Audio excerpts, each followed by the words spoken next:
and integrates religion and science together already in her teaching. So she's very familiar with the approaches that we're using, but this is her first time addressing an IRAS meeting and her first time at an IRAS meeting. So we're very fortunate to have her, and we're looking forward to hearing from her and from you in response to her. Thank you, Ellen. And please come on.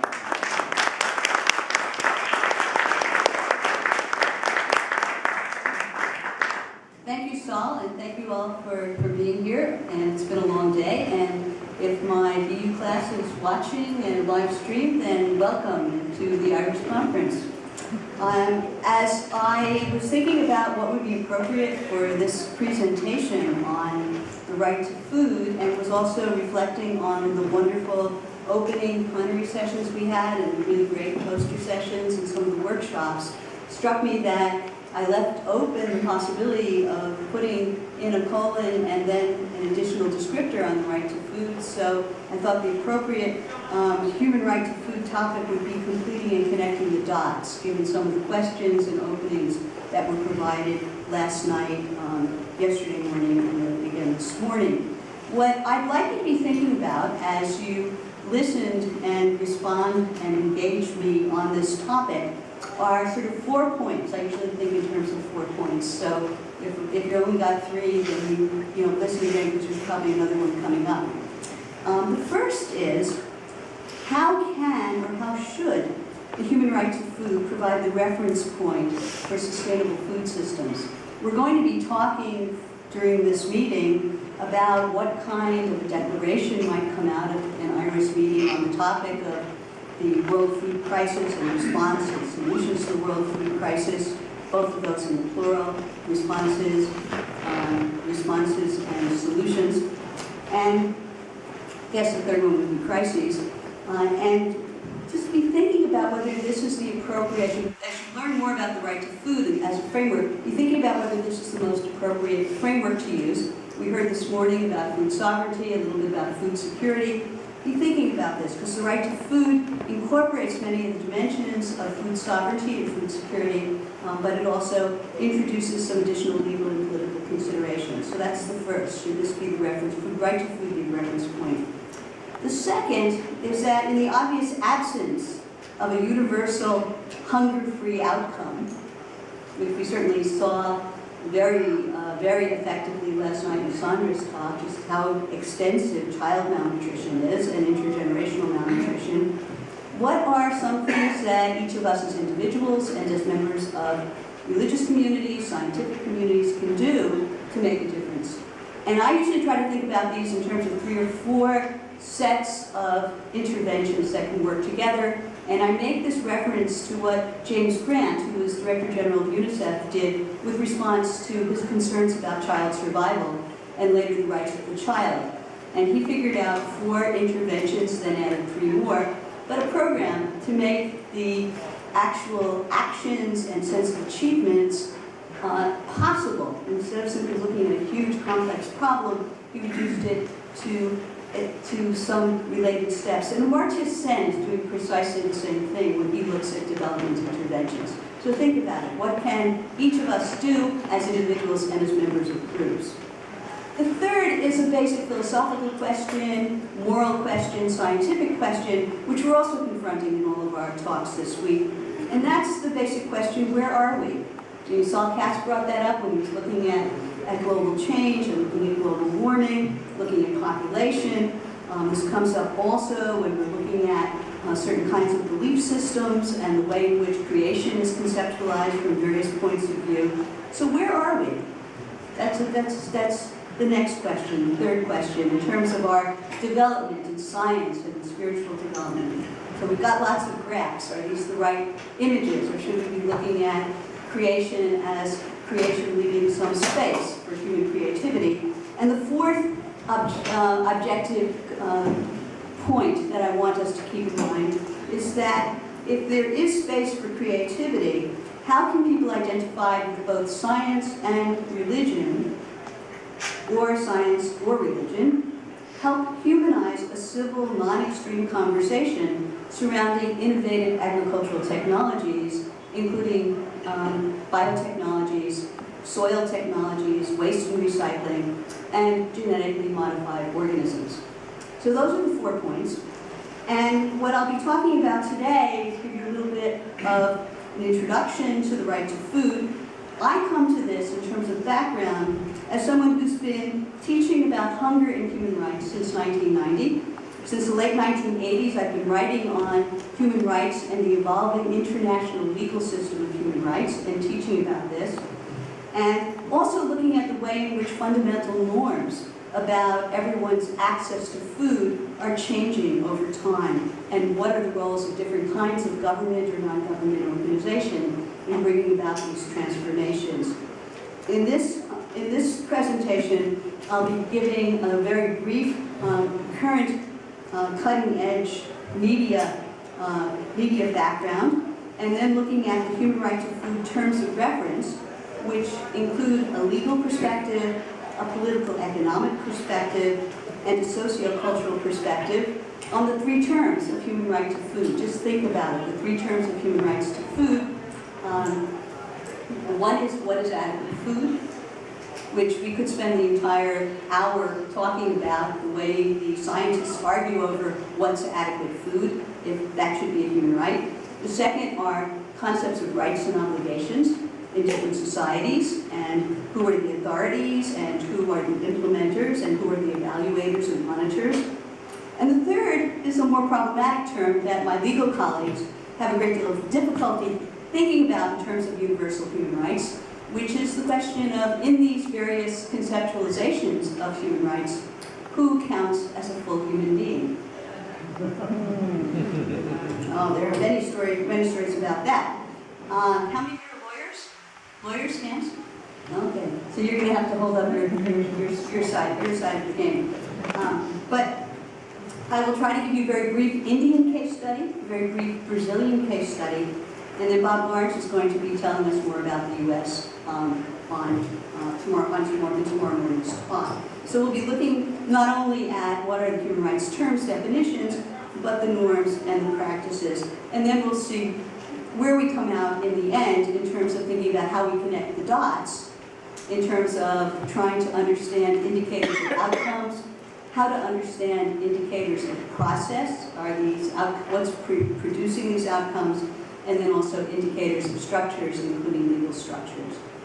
So to begin, on July 3rd, 2013, the Indian cabinet circumvented the will, or the lack of will, of the Indian Congress and approved a right to food executive order that promised to expand greatly the government's food distribution programs.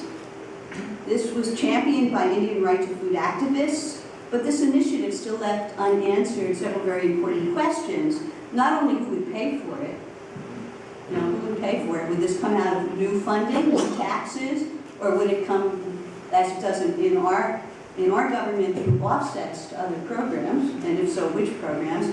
And also, who would be entitled under these expanded programs, and who would decide who was entitled? Would it be every Indian is entitled to adequate food, however that might be defined, or would there be some limitations, and if so, how would those be construed? So all of these are important questions that have been debated since the Indian press. And to give you an idea of how difficult the questions are, you can simply think about what was in the news last week, where the Indian programs, very important programs that give tens of millions of children access to a very decent, balanced school meal, was subject to such corruption that a couple of dozen children died because it looks like they were exposed to pesticides in the way that food was sourced and prepared. So the right to food doesn't automatically eliminate corruption, and that's something that we should keep in mind as we think about these questions.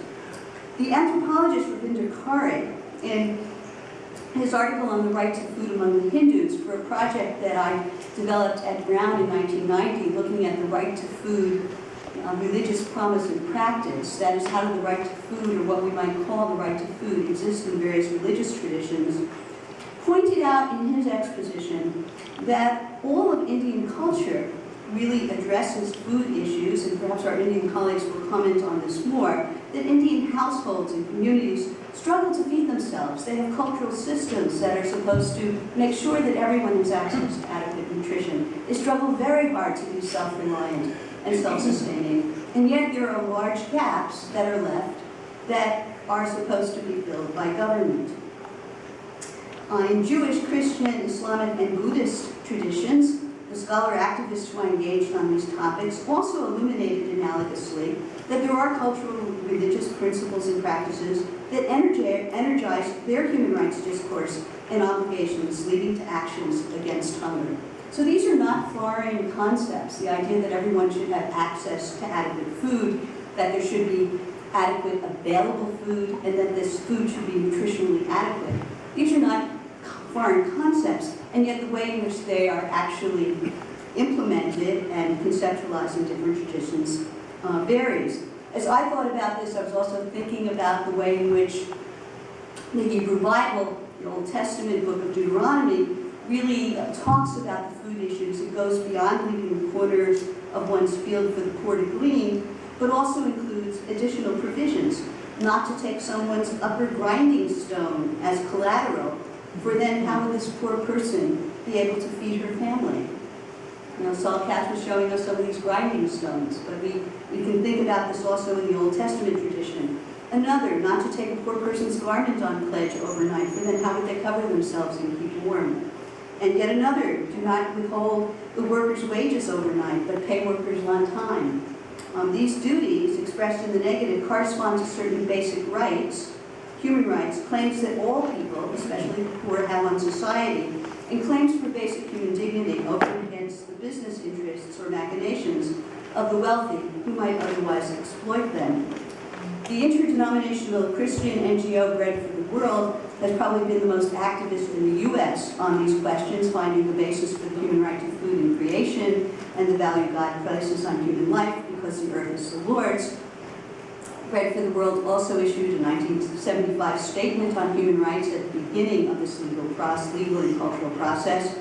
And additional Christian scholars point to the key New Testament text in Matthew 25, which makes feeding the least of human beings or the needy stranger in one's midst a virtue equivalent to feeding Jesus. In Islamic tradition, the principle of zakat, of giving donations that will help uphold the poor, is one of the pillars of Islam, and certainly a food security mechanism, although it's variously implemented. And some of us were looking at the changes in implementation under various regimes in the Sudanese state. How this zakat charity is managed is extremely important in looking at whether that food is shared locally or whether it becomes part of government coffers, with government promising that they will somehow provide food for the people. In Buddhist tradition, our scholar activists looked at principles of nonviolence toward the earth. They looked at what kinds of species can be taken with the principles of compassion and kindness, and also feeding of the monks as one of the basic ways in which they consider food, and they consider this to be part of the right to food. So all of these are cultural mechanisms that can be aligned with the right to food actions, which are an intergovernmental legal system.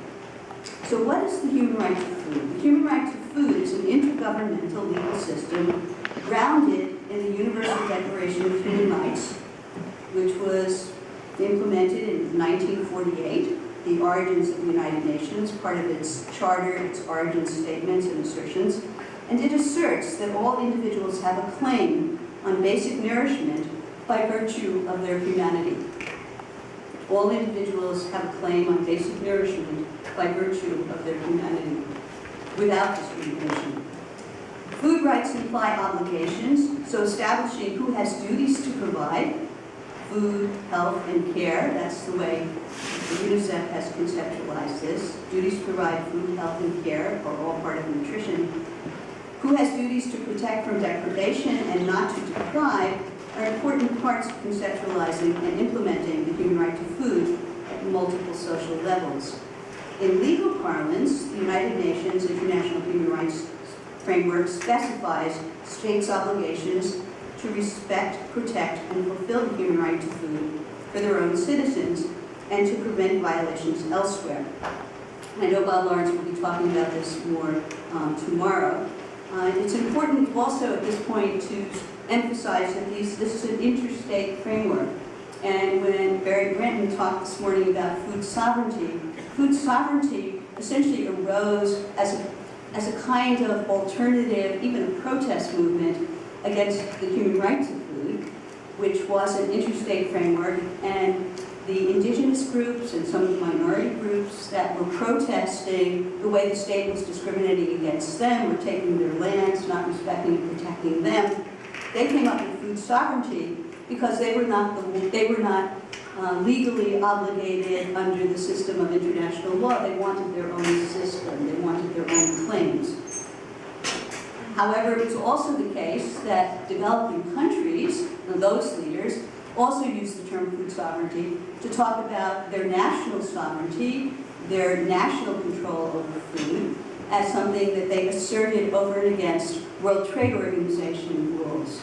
So you have these two aspects of food sovereignty that are being developed in juxtaposition to the right to food, which should apply to everyone and involve everyone, but the politics, in fact, gets a little bit complicated. So think about food sovereignty in relation to the right to food.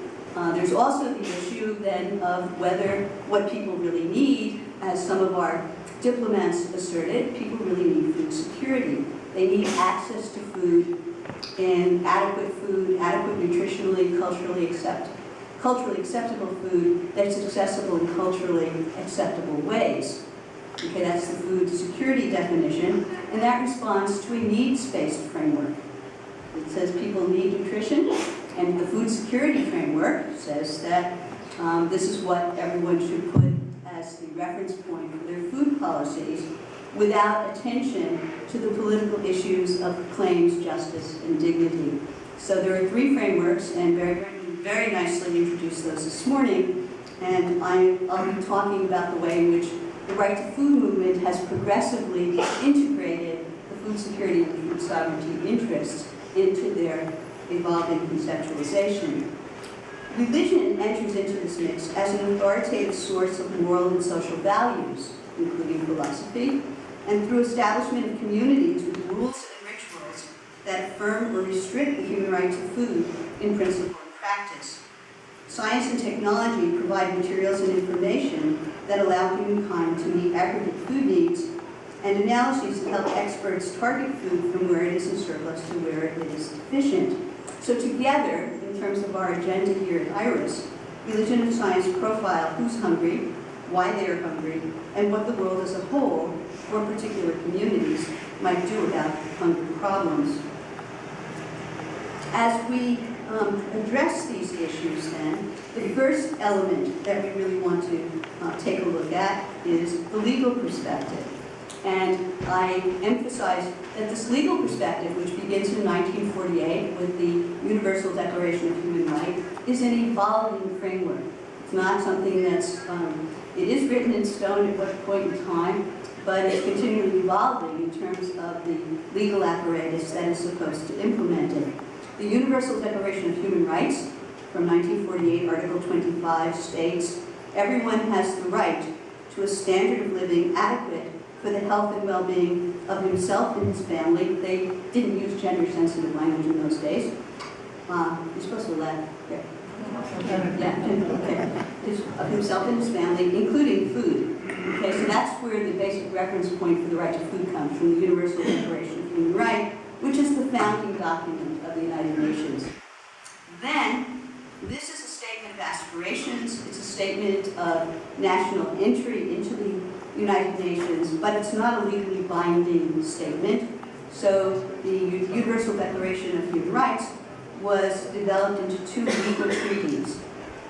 Article 11 of the International Covenant of Economic, Social, and Cultural Rights, which entered into force in 1976, restates that everyone has the right to a standard of living adequate for health and well-being, including food, and then adds, states parties to the present covenant recognize the fundamental right of everyone to be free from hunger and agree to take steps to the maximum of available resources with a view to achieving the full realization of the rights recognized, including adequate food. So what's added is the force of law, international law, and what's also added is this idea that one can look not only at adequate food, but also look at this general area called freedom from hunger, and the question of how resources will be shared across the world. What's the urgency, what's the legal and moral obligation? The human right to food since 1948 has been affirmed and clarified by more than 100 international conventions and treaties, and subject to additional voluntary guidelines, the most recent of which was in 2004-2005 under the Food and Agriculture Organization of the United Nations. These evolving human rights to food norms and substance are overseen by the UN Human Rights Council and the Office of the UN High Commissioner of the Committee on Economic, Social, and Cultural Rights. There's a lot of alphabet soup. If you Google human right to food, what you will find are the official documents and the official bureaucracy. And you'll also find a really fascinating set of documents by the Office of the Special Rapporteur on the Right to Food. The individual in that, the lawyer in that position right now is Olivier de Schutter. So this Special Rapporteur on the Right to Food has been extremely important in clarifying obligations, in working with individual national governments and non-government organizations to clarify what might go on in each of the individual countries which he visits and for which he files reports. And he's also a very important force for gathering together young, wonderfully socially active lawyers to work on finding a human rights rationale for trying to have an impact on trade and investment relationships that might affect whether or not people can eat, looking at the food price implications of these WTO and investment policies.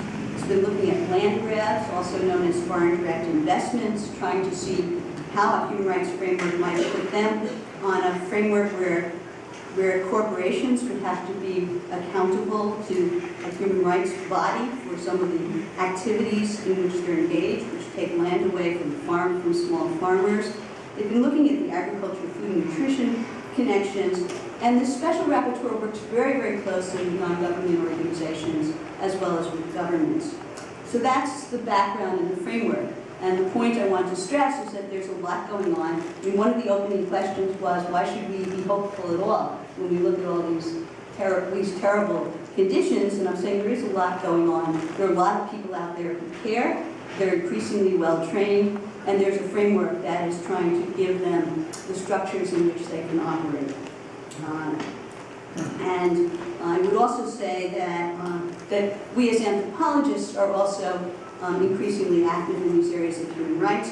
I can tell you an anecdote that when I first began working on these issues in 1988, I went over to the Fletcher School at Tufts to see my colleague Phil Alston, who's probably the most important international lawyer working on children's rights and the right to food. And I said to him, look, I said, Phil, my concern is that there is more than enough food in the world to feed everyone an adequate diet. The problem is who controls this food and how it can be managed and distributed in ways that people can be nutritionally self-reliant. So I'm not concerned about the food issues per se. That can be solved. And I'm not concerned about the legal aspects, the rights and the obligations. As lawyers often talk about the fact that the legal structures are wrong, but I think that can be worked out. But as an anthropologist, what I really care about is the fact that even where you have enough food and the market mechanisms, you have available food, accessible food, adequate food, as Barry was telling you, the food security framework, and even where you have the legal structures and governments have obligated themselves, the real problem is those who are excluded, that not everyone is classified as a full human being, that people are excluded by gender, they're excluded by age, they're excluded by whether or not they have the right political, geographic, ethnic, and religious connections to the government. The problem is not everyone's classified as human, and he almost threw me out of the room. And the reason for that is that a universal Declaration of Human Rights is supposed to declare that the issues are that these are universal rights, that everyone recognizes them, and the anthropologists, from their perspective, were somehow questioning this universal framework. So you can ask me questions about that later if you want. I just wanted to share that anecdote. So, the legal perspective. So there's the Universal Declaration, which is a statement of aspirations. There are international treaties which obligate governments, the International Covenant of Economic, Social, and Cultural Rights with the right to food, and the International Covenant of Civil and Political Rights, which obligates governments to non-discrimination. There's also a Convention on the Rights of the Child. And the Convention on the Rights of the Child basically states that a child has a right to breastfeed, the child has a right to have access to adequate food, including food sufficient to grow. We were hearing about stunting last night. There are also special provisions looking at vitamin A, iodine, and iron. These are additional aspects in the Convention on the implementation of the rights of the child. And the one place where there has been some legal movement, for those of you who are lawyers and are interested in what are the legal obligations, is on infant feeding and breastfeeding and breast milk substitutes. There has been some legal movement there. But otherwise, it's a constant struggle to try to clarify what would constitute an actionable violation of the right to food from a legal standpoint. The legal offices of the UN, with its special rapporteur, as I mentioned, works very closely with NGOs such as the Food First Information and Action Network to clarify the specifics of what it means to respect the right to food, to protect the right to food, to fulfill the right to food through food security provisions, and through a series of comments that are supposed to clarify the legal language. The problem is that most of these leave a lot of wiggle room to say, well, that there's really no strong basis on which to apply these provisions. And the main punishment for the human right to food violations or failures is what's called naming and shaming. That's what UNICEF Director James Grant called constructive embarrassment. That was his term, constructive embarrassment. Because such admonishments, in fact, appear to have some impact, as no political leader wants to be held accountable for mismanaging food supplies or failing to establish a political economic environment where most people can feed themselves. It doesn't mean that there's not a lot of extremely troubling use of hunger as a political tool, and certainly a lot of use of hunger as a political weapon in conflicts. Nevertheless, the constructive embarrassment does have some impact on what people are willing to do. And again, I found this out personally when I wrote a piece on the use of hunger as a weapon in the Mexican government's action against the Zapatista rebels in 1994. And I wrote this piece for the International Federation of the Red Cross Red Crescent Societies on their use of food as a weapon, and I documented it to the extent that the Red Cross wanted this documented for their Journal of Disasters. And the Mexican government actually filed a protest. And that's sort of my evidence that yes, these documents can make a difference as we're looking at some of these issues. There have been very recent issues that Saul Katz talked about of the food price spike that was directly connected to investment policy and to the biofuels policy in the U.S. and Europe in 2007 to 2008. So the special rapporteur is trying to develop a legal framework to counter those issues. And they're also trying to, the special rapporteur's office is also trying to work with the World Bank and various private sector financial groups to come up with a more workable framework to think about the human right to food implications of some of these actions. But it's a really long, slow process. And one of you said to me, why should we care about something that obviously hasn't worked? Because after all, if you do the math, 1948 to 2013, we're talking about 65 years. You know, it's a senior citizen declaration already. What's the value? It is a long, slow process. But I'm saying there is progress. It's continually evolving to work on these issues. So that's the legal framework, and I could go into much more detail, but then I would run out of time. So I'm going to move on to adequate food, which Barry Brinton set us up to be thinking about food security as availability, accessibility, and adequacy, and I would add also safety. as one of these issues, food safety issues. What constitutes adequate food, for example, can be answered in terms of basic nutrition. The nutritionists argue about this. Does it mean adequate calories? Does it mean food energy plus balanced nutrition of some sort? Does it include food energy plus vitamin A? And what are micronutrients? So we could, as I said, we could spend the whole time talking about what is this value.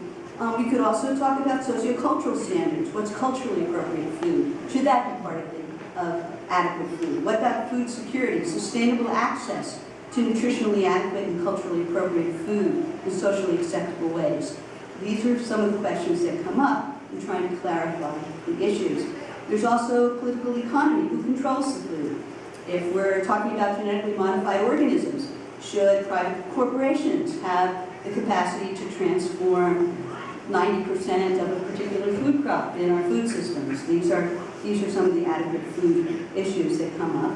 And they're connected also to these issues of food sovereignty that we covered this morning. Most UN declarations since 1992, which was the International Conference on Nutrition, assert the right of everyone not to starve. Not to starve. Okay, that's the bottom line. No one should starve. These 193 representatives could agree on that. They could agree on that. They were in Rome, they could agree on that. But they couldn't agree that people have a right not to be hungry. That was too vague for them. These agreements then find the use of starvation or hunger very problematic terms. They do talk about the use of hunger or starvation as a violation of basic human rights in conflict situations, and the UN is supposed to hold governments accountable. During the 2011 Somalia famine and conflict, declaring a famine in that situation was equivalent to declaring a major human rights violation, and that's what allowed food to flow politically. But these situations are very, very carefully couched in diplomatic negotiations. Diplomats and technical personnel continue to argue over definitions of hunger, its principal causes. They're more reluctant to make hunger a punishable or censurable government crime. And you can imagine why, because in so many countries, there's very high rates of hunger. Thus, the UN human rights bodies have spent about 35 years, from 1976 to 2011, clarifying the substance of adequate food, the term, and access to adequate food. These conversations incorporate evolving scientific and technical, economic and political, and sociocultural understandings of safe and sustainable food, grown in environmentally sustainable ways, which also protect biodiversity and cultural heritage. They're very concerned increasingly about sustainable food systems, about climate change. They're concerned about meeting nutritional needs of the current population without threatening the nutrition of future generations. These are all part of the adequate food conversation. Then we have rights and obligations. That's, the right to food. Human right to food clarifications incorporate discussions of land rights. We'll be talking a little bit about land rights. Land usage, labor rights, trade policies, food security and nutrition programs, including production and consumer safety nets, productive and consumer safety nets. These all demonstrate a government's willingness to respect, protect, and fulfill citizens' rights to food, which are terms human rights lawyers use to categorize government obligations. For individuals to enjoy a right to subsistence, which is one way to conceptualize the right to food, that's what the Chinese use when they're talking about these issues, governments and others must assume obligations. For example, not to deprive people from self-provisioning. Don't take their land away. Don't take their access to water away. Don't deprive them from self-provisioning. This is to respect their right to land and water. Protect people from deprivation. That is, don't let private corporations dispossess people or severely underpay them for their work. This is to protect from deprivation. This is the way this would be looked at. So, labor union rights, the political right of association. These would be some of the rights bases for thinking about the right to food. And where necessary, the government also has the obligation to provide food for people who are otherwise unable to feed themselves. These discussions and judgments form part of this ever-evolving legal clarification, instruments and guidelines that negotiate and prescribe, and allow and help people to make actionable claims on governments that violate their right to food. It also encourages member governments to hold each other accountable. Lawyers think the major obstacle to achieving the right to food is an absence of legal rights and obligations. Anthropologists, as I've already suggested, see the principal challenge more as that of sociocultural exclusion. So who's a human being? The third component of the right to food concerns who's counted as a full human being subject to full legal rights and protections. Nutritionists and food security experts describe and classify vulnerable groups according to gender, females, principally females, age, the very young or the very old are particularly vulnerable to malnutrition, disability, including illnesses such as HIV/AIDS, and occupation. For example, in sub-Saharan Africa, pastoralists are particularly vulnerable to malnutrition and violations of their rights to make a living and to feed themselves. There may be other cultural identity issues if people are members of political geographic groups that are out of power and not particularly favorable to the government. They'll be the ones that will be left out of distributions, not surprisingly, particularly issues that are brought up in analogies of the food situations in Sudan, Ethiopia, and some of the other southern African countries. These are categorical individuals whose right to food is more likely to be denied because they're not counted as full citizens, or they're counted as fractional citizens. You know, so a woman may be, what, 2/3, 1/2 of an adult male, even thinking about this. And certain households in certain communities may be able to participate in land or safety net programs, which may be restricted to others for cultural reasons. And Anita Spring will be talking about some of these gender issues in her presentation later this week. The human right to food is universal in concept, in other words, but not yet in practice. And the tendency of one group to assert its rights over and against a rival group is all too frequent. And my colleague, Rabbi Mark Gopin, who runs the Center for Religion and Conflict Transformation at George Mason University in the greater Washington, D.C. area, always comments how frequent it is in their conflict transformation work that one group will say, we demand our human rights. And so what about these other people you're fighting against? And they say, oh, they don't deserve it. So these are the cultural issues. You know, who's a human being, who's left out. Okay, so those are the legal dimensions. There are also political economic perspectives of looking at the way in which humanitarian development aid are delivered. There are also the political economic dimensions of food activists, social justice activists, environmental activists. I'm thinking of people like, once again, to respond to that first question, you know, is there any source for hope? Aren't you, yes. I mean, look at what Francis Moore Lepay, through Diet for a Small Planet, and then with Joe Collins for Food First, was able to accomplish in the early 1970s, to really get people thinking about what were the dimensions of what we now call sustainability, and what were the dimensions by which citizens could exert and assert control over their food supply, and be able to counter some of the corporate food policies. The spin-offs from Food First, global exchange, which has been very important for upholding labor rights, not only in the U.S., but across the world. The Oakland Institute that looks at minority issues related to food. These are spin-offs of Food First. All of these are extremely important political economic movements, political economic dimensions of the right to food activities and actions. They tend to demonize capitalist economics. They are particularly against globalization of food and agriculture as violations of the human right to food, but they're not taking a legal approach. They're using the right to food as a reference point for their activism to try to bring about social justice. Alternatively, some NGOs try to negotiate partnerships with private stakeholders, again, on this political economic dimension. They try to change business behaviors and government policies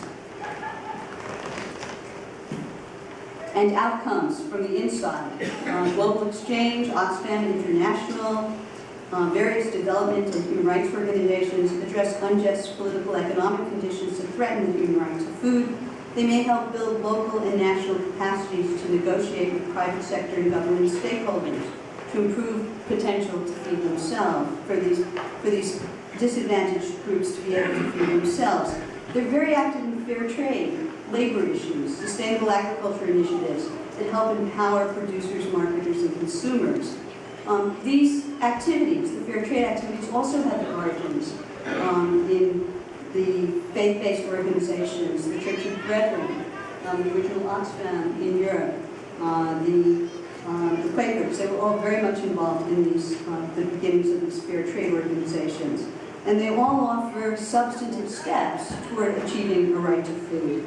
The Food First Information and Action Network, which sprouted in Germany in 1986, documents cases of human right to food violations by governments and private sector agents who are insufficiently regulated by governments. They're self-described Amnesty International on the right to food, and they're closely associated and allied with Via Campesina, as Barry Brenton described this morning. They're extremely important in terms of trying to bring food sovereignty and the right to food together. And then there is the Special Rapporteur, who works to develop a legal basis for opposing land grabs, violations of the rights of refugees, liquid biofuels that displaces farmers and removes human food from the food supply. These are all political economic dimensions. And then finally, we have the sociocultural perspectives, the NGOs, who are food and justice forces seeking to change the ways people everywhere, but especially in developed countries, think about sustainable food systems and the justice of eating, the ways their own behaviors can contribute to ending hunger and advancing human rights. From grassroots and community-based organizations through national and transnational NGOs, people are mobilizing around food as a human right, using food as a window onto social justice and democratic control of food systems. These are fair food networks, not only fair trade, but fair food networks, or in Hesterman's work in the Midwest of trying to help whole areas of the Midwest, particularly in Michigan, that are down on their luck to get access to food, access to land, learn gardening techniques, get capacitated to be able to gain employment as well as food. These are all issues that are very centrally part of the sociocultural perspective of how the community tries to mobilize around food to help people improve their lives and well-being. These are some we're more familiar with. Certainly consumer movements promote fair trade, anti-slavery, slave-free cocoa and chocolate as a case in point, which religious people make part of their Easter and Passover campaigns. And they affirm child protection values as they eat chocolate. Food's pretty basic. So, these are some of the sociocultural points I wanted to raise, and also point out that the community-based organizations, civil society organizations, are also the ones that are working very hard to make sure that justice and consumer programs, nutrition programs, are not left out of the U.S. Farm Bill, which we'll hear more about tomorrow. So,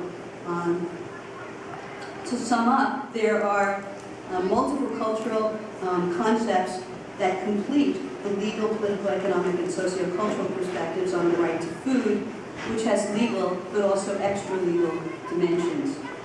Some of the cultural constructions which expand on strict legal interpretations include social movements around demands for sustainable food systems, food sovereignty, and food justice. They address various environmental, workers' rights, and anti-globalization demands for food that is good, clean, and fair, which you may know of in the rubric of the slow food movement, as opposed to the fast food movement. And they help advance behaviors that will prevent violations of the human right to food, at the same time that they help advance guiding formulations on what should be adequate, nutritious, and healthful, safe, and sustainable diet. So, this is the general introduction, and I'll spend 5 minutes each then on a case study of India and and Brazil, and then I'll leave us with some questions and we'll take a break. I'll leave us with some questions, not your questions yet, you'll get your break, then you can ask me questions, but I'll leave you some concluding questions. So in India, as you heard about last night, you may know from other settings, has a tremendous challenge of great poverty. More than half the population is counted, sometimes counted as malnourished. They also have an enormous human rights challenges to reconcile a society that's deeply divided according to traditional religious, political, geographic, ethnic, racial, caste lines, trying to integrate them into a single national society. From a human rights perspective and on a human rights logistics end, Indians have been at the forefront of human rights discussions, but they have always been arguing over whether economic, social, cultural rights take precedence or whether civil, political rights take precedence. It boggles the mind. Some of their own activists, philosophers, sociologists, such as Upendra Bashi, bash such divisions as intellectual conceits and emphasize that in India, where poverty, hunger, deprivation, and social exclusion are so widespread, what Indians need to assert is the right to be a human being, and that this should bridge all categories. Ravinder Kari, as I mentioned, the anthropologist, talked about the rules that manifest the different dominant subordinate categories, rules of pollution, restricted giving and taking, and yet he thought it really was the case that all of these rules had been meant to reinforce the idea that the community should be able to do the best that it can to feed all. Biocultural anthropologists sometimes argue in an evolutionary perspective that rules that seem to deprive stretched food supplies in times of dearth.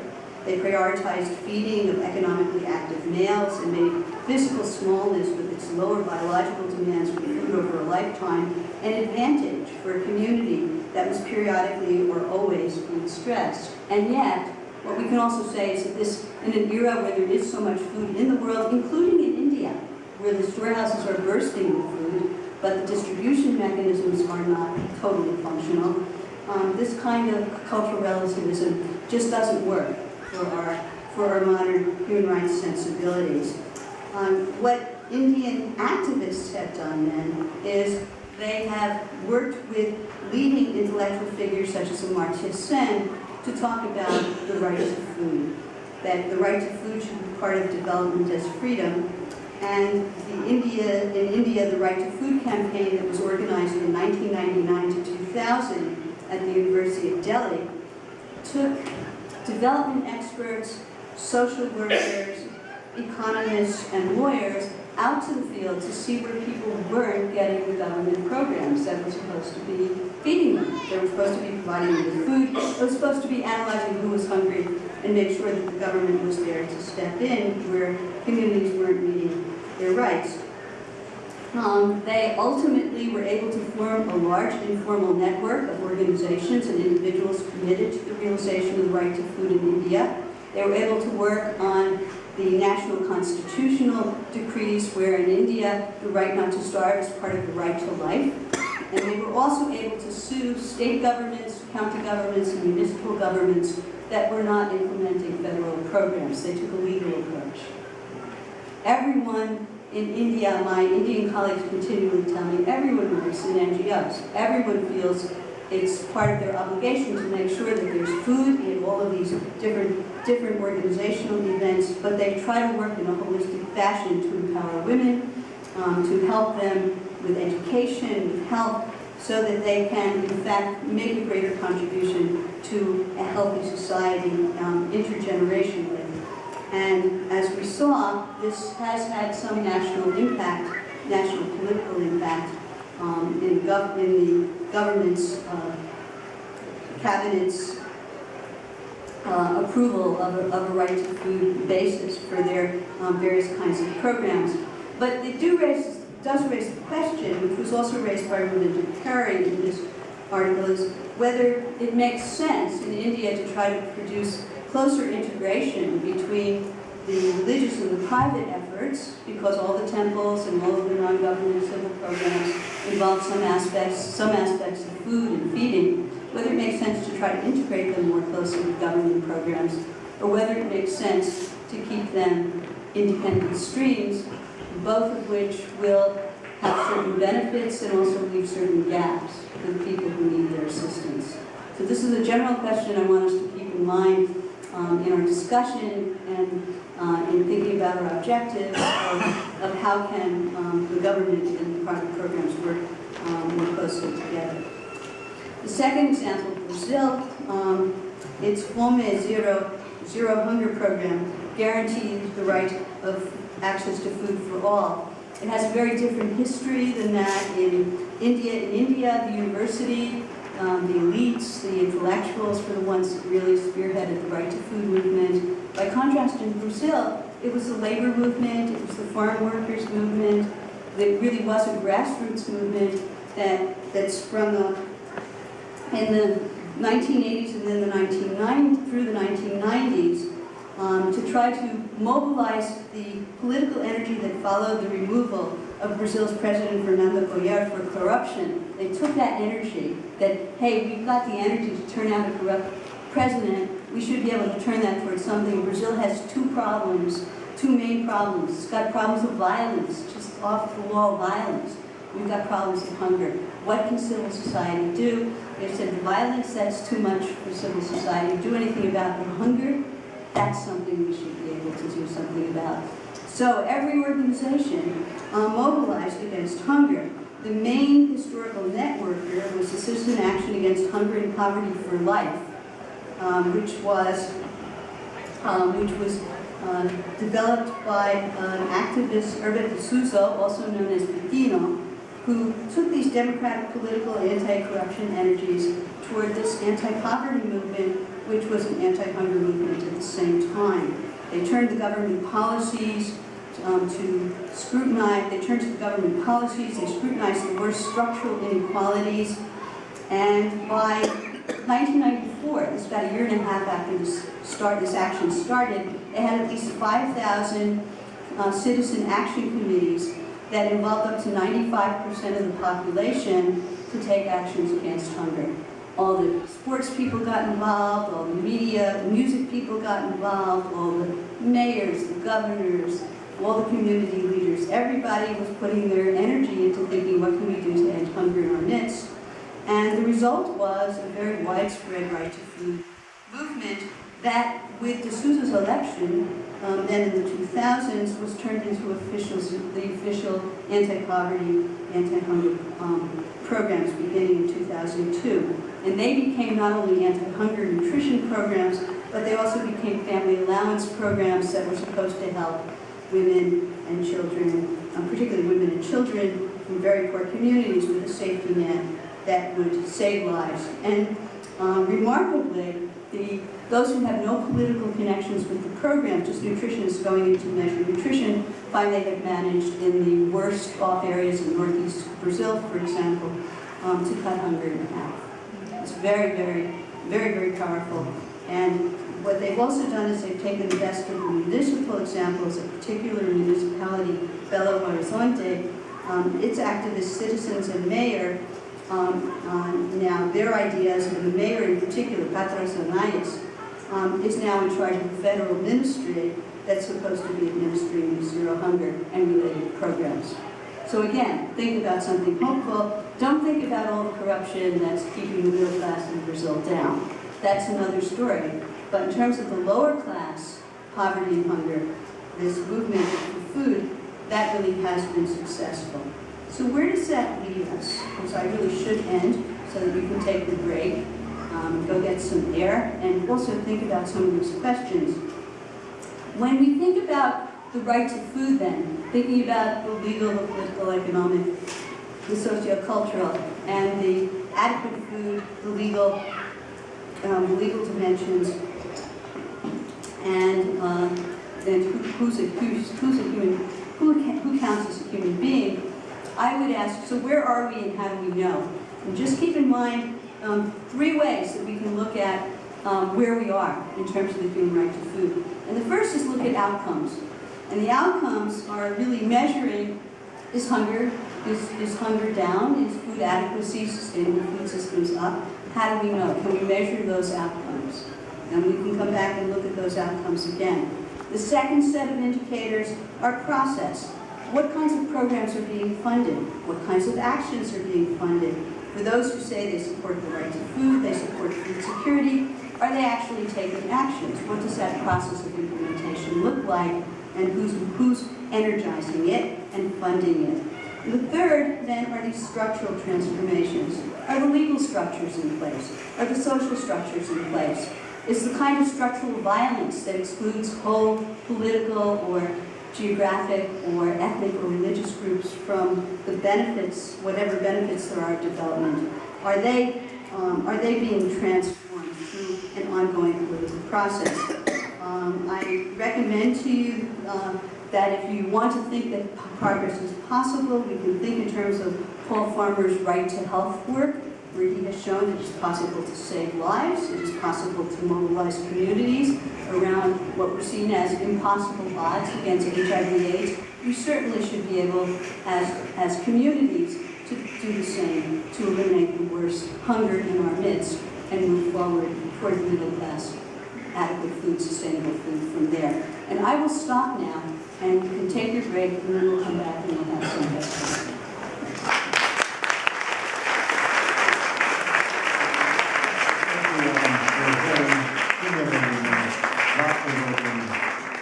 Presentation. I think we'll take our break now. Pat will be, I think, meeting with the scholars. Is that correct now?